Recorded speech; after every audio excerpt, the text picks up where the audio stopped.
E aí pessoal, tudo bem? Bom, hoje é dia da independência dos Estados Unidos, né? 4 de julho, dia muito celebrado pelos norte-americanos. Mas dentro do esporte americano também é um dia muito lembrado por marcar o aniversário do discurso mais famoso de todos os esportes americanos.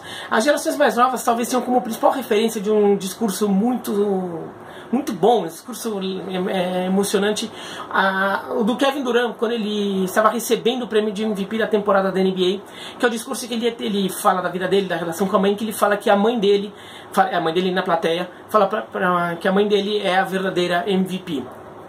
Mas, no geral, o discurso do Lou Gehrig ainda é o discurso mais famoso dos esportes americanos. E hoje ele está completando 80 anos. Esse discurso ocorreu em 4 de julho de 1939. E por que esse discurso ele é tão famoso, ele é tão importante? Bom, tem a ver não só com o discurso em si, mas também com tudo que girava em torno dele. O Lou Gehrig é um dos maiores jogadores da história do beisebol, talvez o maior primeira base da história até hoje. Imagina que ele era na época, o beisebol era um esporte que tinha mais 50 anos ali de profissionalismo, disputado em alto nível. O Lou Gehrig, ele já tinha sido MVP de temporada, ele já tinha conquistado 6 World Series, ele já tinha, para quem não sabe beisebol, conquistar o World Series é conquistar o título, né?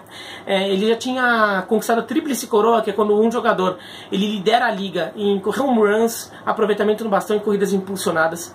Ele teve um aproveitamento na carreira, ele teve um aproveitamento de 34%, que é um absurdo, é completamente surreal um jogador hoje ter 34% de aproveitamento na carreira toda. Em uma temporada já é muito difícil, imagina na carreira inteira, e ele conseguiu isso. E ele também ele era apelidado de cavalo de ferro, porque ele realmente atleticamente ele era muito forte. Ele disputou 2.130 jogos seguidos, né? Então o time dele entrou 2.130 vezes em campo, ele estava em campo em todas elas. Ele nunca teve, nesse período todo, ele não teve nenhuma lesão, ele não teve nenhuma doença ou algo que tecnicamente devesse ser poupado, estava desgastado, nem nada. Ele jogou 2.130 partidas seguidas, uma marca que só foi ultrapassada nos anos 90 pelo Cal Ripken Jr. e até hoje é a segunda maior da história. Então, ele também era recordista de Grand Slams, até o Alex Rodrigues bater essa marca na década de 2000 já.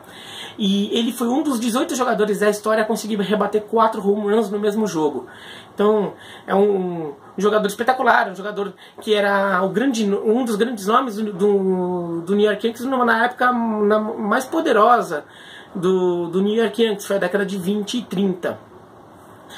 E em 37, 38, 39, ele ainda estava num grande momento da carreira, ainda estava jogando bem, mas começou a ter uma queda. Né?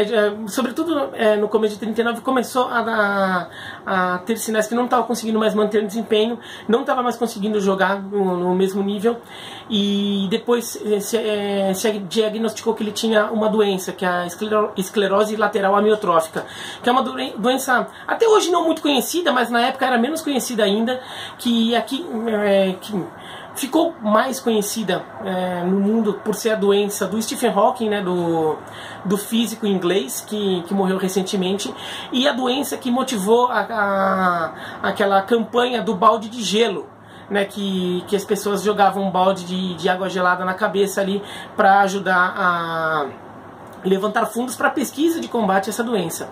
Na América do Norte, nos Estados Unidos e no Canadá, essa doença é conhecida como a doença de Lou Gehrig.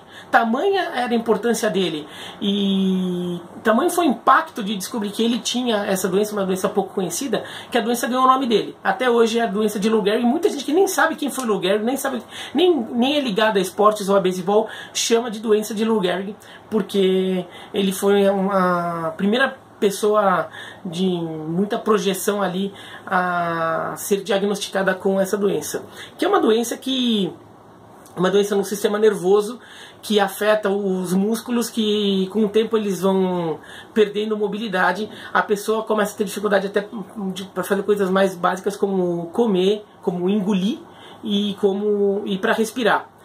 o Lou Gehrig começou a ter problemas, ele não estava mais conseguindo manter o mesmo nível. A sequência de 2.130 jogos foi interrompida, ele pediu para ficar de fora de um jogo porque não estava mais conseguindo jogar no nível que ele achasse satisfatório.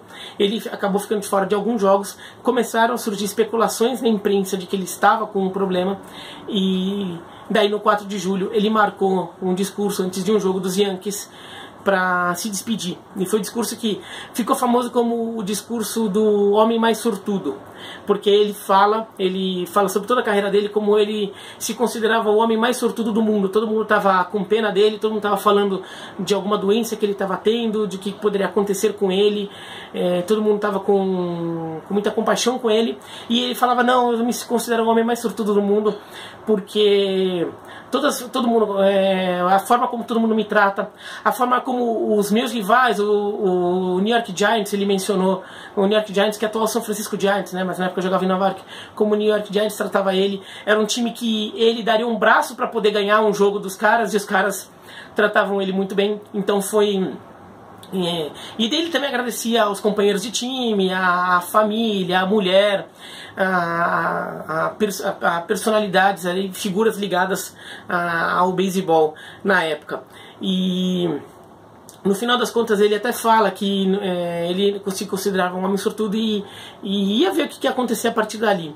Eu vou deixar o discurso embaixo aqui na descrição, traduzido também, uma tradução minha ali, então não sou um tradutor profissional ali, tá? Mas só para vocês terem uma ideia do que foi o discurso. Bom,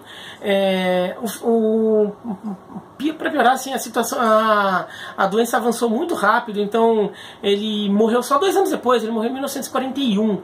Nesse período ele ainda trabalhou, ele recebeu diversos, como ninguém tinha muita noção do que poderia acontecer com ele recebeu muitas ofertas de emprego, de trabalho, até para fazer aparições em eventos públicos, que era um tipo de coisa que até hoje é muito lucrativa, né, para atletas e ex-atletas, mas ele não quis. Ele achava que o justo, depois de tanto tempo, era devolver algo à sociedade, era fazer um serviço público, era trabalhar para a cidade de Nova York. E ele trabalhou como agente de condicional, visitando presídios e analisando pedidos de condicional, né, no sistema prisional de Nova York. Mas ele ficou pouco tempo nisso, porque a mulher dele ajudava a levá-lo aos presídios para fazer as visitas, mas ele acabou não conseguindo mais por muito tempo. Morreu em 1941, só menos de 2 anos, na verdade, depois de encerrar a carreira. Ele foi colocado no Hall da Fama imediatamente, né? Em 39 meses ele já foi colocado no Hall da Fama. Há várias homenagens a ruas com o nome dele, né, sobretudo nas regiões em que ele passou, Nova York, nos bairros em que ele morou. Tem placas na casa em que ele nasceu, na casa em que ele morou, né, a casa em que ele morreu, tem placas lembrando que a passagem dele por ali. E até hoje esse discurso é muito falado. Quem for fuçar a imprensa esportiva americana, sobretudo na seção de beisebol, hoje é bem possível achar alguma referência a isso, tá? Mas então é isso. Conhecer um pouco a história do Lou Gehrig e do seu discurso, o discurso do homem mais sortudo, como ficou conhecido esse discurso, o discurso de aposentadoria dele, que era mais do que só de um discurso de aposentadoria, né? Porque ele até menciona o fato de que já estava consciente de que não ia viver mais muito tempo a partir daquele momento. E esse discurso está fazendo 80 anos hoje. Então é isso. Se vocês gostaram do vídeo, esse aqui ficou curtinho, se inscreva no canal, clica no sininho, vejam mais vídeos de esportes americanos ou de beisebol aqui, tá bom? Um abraço e até mais.